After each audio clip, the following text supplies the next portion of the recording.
चैतन्य देव ने मुख में दिए हुए ग्रास को चबाते चबाते ही कहा, स्वरूप तुमसे सच कहता हूँ, ऐसा सुस्वादु अन्न मैंने आज तक नहीं पाया। इसी प्रकार श्री गौरांग देव की कृपा दृष्टि प्रोत्साहित होते रहकर रघुनाथ ने इसी प्रकार श्री गौरांग देव की कृपा दृष्टि से प्रोत्साहित होते रहकर रघुनाथ ने वहीं पुरी में रहकर 16 वर्ष व्यतीत कर दिए। श्री चैतन्य जब अहर्निश प्रेमोन्माद में रहने लगे तब उनकी देह रक्षा के लिए वे सदा उनके साथ ही रहने लगे। वे उनकी बड़ी श्रद्धा के साथ सेवा करते और उनके मुख से निकले हुए वचनामृत का पान करते। आगे चलकर श्री गौर का तिरोभाव हो गया, जिससे रघुनाथ के शोक का पार न रहा। और प्रभु के बाद जब श्री स्वरूप भी विदा हो गए तब तो उनका परिवास ही छूट गया, वे वृंदावन चले गए। इसके बाद वे वृंदावन में श्री राधा कुंड के किनारे डेरा डालकर कठोर साधना में लग गए। वे केवल छाछ पीकर जीवन यापन करते, रात को सिर्फ घंटे 1.5 घंटे सोते, शेष सारा समय भजन में व्यतीत करते। प्रतिदिन 1 लाख नाम जप का उनका नियम था। श्री चैतन्य चरितामृत कार का कहना है कि रघुनाथ दास के गुण अनंत थे, जिनका हिसाब कोई नहीं लगा सकता। उनके नियम क्या थे? पत्थर की लीक थे। 4 ही घड़ी में उनका खाना पीना सोना आदि सब कुछ हो जाता था।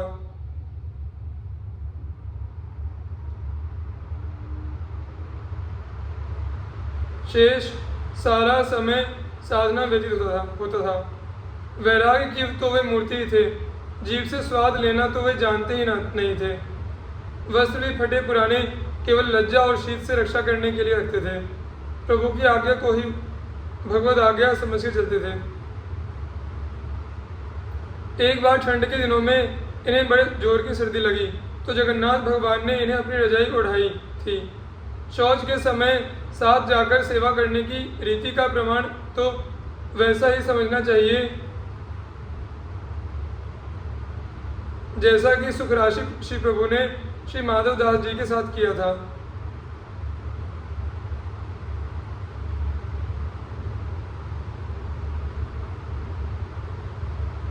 महाप्रभु श्री कृष्ण चैतन्य जी की पूर्व निर्दिष्ट आज्ञा के अनुसार श्री रघुनाथ दास जी श्री जगन्नाथपुरी से श्री वृंदावन चले आए और राधा कुंड पर निवास किया। इन्होंने श्री प्रिया प्रीतम के प्रबल चिंतन द्वारा अपने शरीर को भाव रूप कर लिया था। एक दिन भगवान की मानसिक पूजा करते समय दूध भात का भोग लगाया और स्वयं भी इन्होंने प्रभु के अनुरोध से भावपूरित हृदय से प्रसादी दूध भात पा लिया। इससे हृदय में प्रेम तो खूब उमड़ा, परंतु साथ ही उस दूध भात का इस शरीर की नाड़ियों में व्याप्त हो गया। साथ ही उस दूध भात का रस शरीर की नाड़ियों में व्याप्त हो गया, जिससे ज्वर हो आया। नाड़ी देखकर वैद्य ने स्पष्ट कह दिया कि इन्होंने दूध भात पाया है। श्री रघुनाथ दास जी पर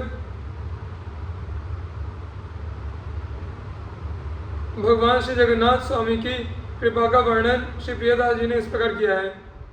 अति अनुराग घर संपत्ति सो भरियो पागी ताहू करी त्याग कियो नीलाचल वास है।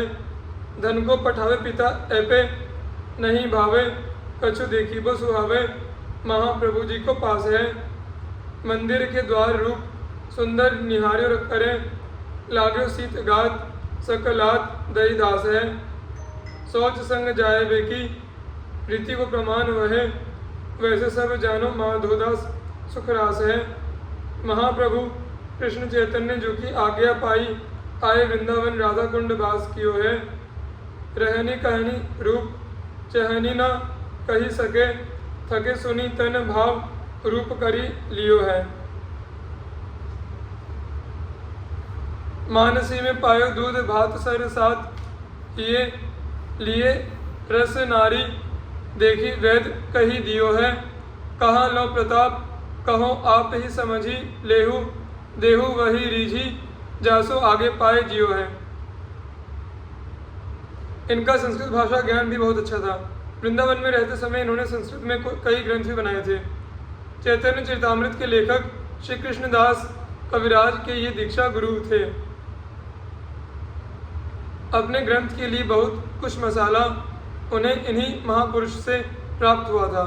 85 वर्ष तक पूर्ण वैराग्य में जीवन बिताकर भगवत दर्शन करते हुए अंत में आप भगवत चरणों में जा विराजे।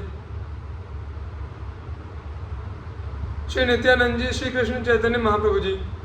गौर देश पाखंड मेटी कियो भजन परायण, करुणा सिंधु कृतज्ञ भय अगणित गतिदायन, दसधा रस आक्रांति महत जन चरण उपासे, नाम लेत निहिपाप दुरित तिहि नरके नासे, अवतार विदित पूरब मही उभय महत देही धरी, नित्यानंद कृष्ण चैतन्य की भक्ति दसो दिशि बिस्तरी।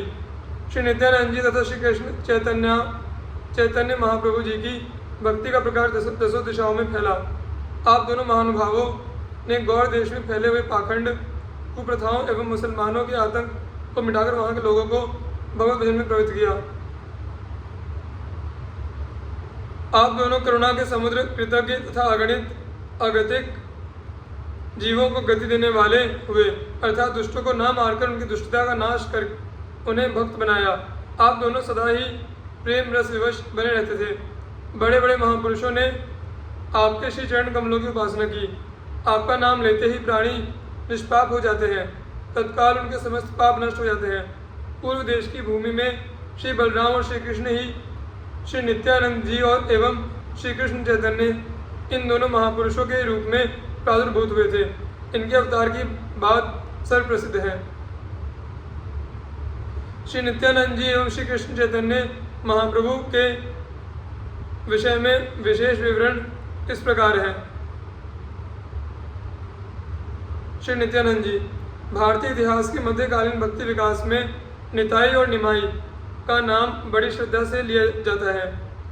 भगवत भक्ति के प्रचार से निताई और निमाई ने केवल वंग देश को ही नहीं समस्त भारत को प्रभावित किया।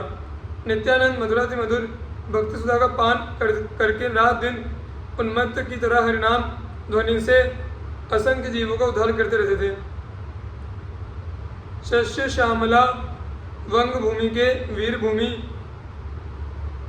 जनपद के एकचा का गांव में शाके 1395 के माघ मास में श्री नित्यानंद का जन्म हुआ था।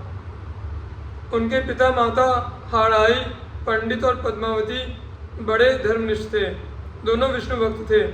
एक बार पद्मावती ने स्वप्न में एक महापुरुष को देखा। उन्होंने कहा कि तुम्हारे गर्भ से एक ऐसा पुत्र उत्पन्न होगा जो पापियों को उद्धार करेगा और नर नारियों को भक्ति का मार्ग दिखाएगा। नित्यानंद ने महापुरुष के कथन की सत्यता प्रमाण कर दी। बचपन से नित्यानंद में अलौकिक पुरुष के लक्षण प्रकट होने लगे। वे कृष्ण की बाल लीला का अनुकरण करते करते उन्मत्त हो जाया करते थे।